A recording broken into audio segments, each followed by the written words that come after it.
ती म्हणजे कायदा अंमलबजावणीमध्ये हस्तक्षेपाचा उद्देश नव्हता, महिला अधिकाऱ्यांबद्दल आपल्याला सर्वोच्च आदर आहे, असं स्पष्टीकरण त्या व्हायरल झालेल्या व्हिडिओनंतर उपमुख्यमंत्री अजित पवार यांच्याकडून आलेलं आहे। अधिकाऱ्याला तंबी देतानाचा अजित पवारांचा व्हिडिओ समोर आलेला होता आणि त्यानंतर आता अजित पवारांनी एक्सवर एक पोस्ट करत स्पष्टीकरण दिलेलं आहे। कायदा अंमलबजावणीमध्ये हस्तक्षेपाचा उद्देश नव्हता, महिला अधिकाऱ्यांबद्दल आपल्याला सर्वोच्च आदर आहे, असं स्पष्टपणे आता अजित पवारांनी आपली भूमिका सांगितलेली आहे।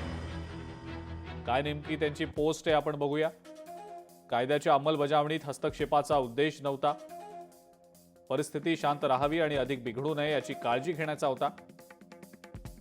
पोलीस दलाबद्दल तसंच धैर्यानं प्रामाणिकपणे आपलं कर्तव्य बजावणाऱ्या महिला अधिकाऱ्यांबद्दल सर्वोच्च आदर आहे। माझ्यासाठी कायद्याचं राज्य हेच सर्वात महत्त्वाचं आहे।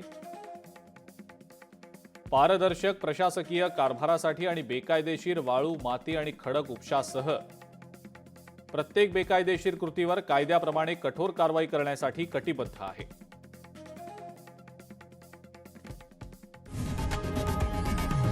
लोकशाही मराठी ऐका, पहा, जागरूक रहा।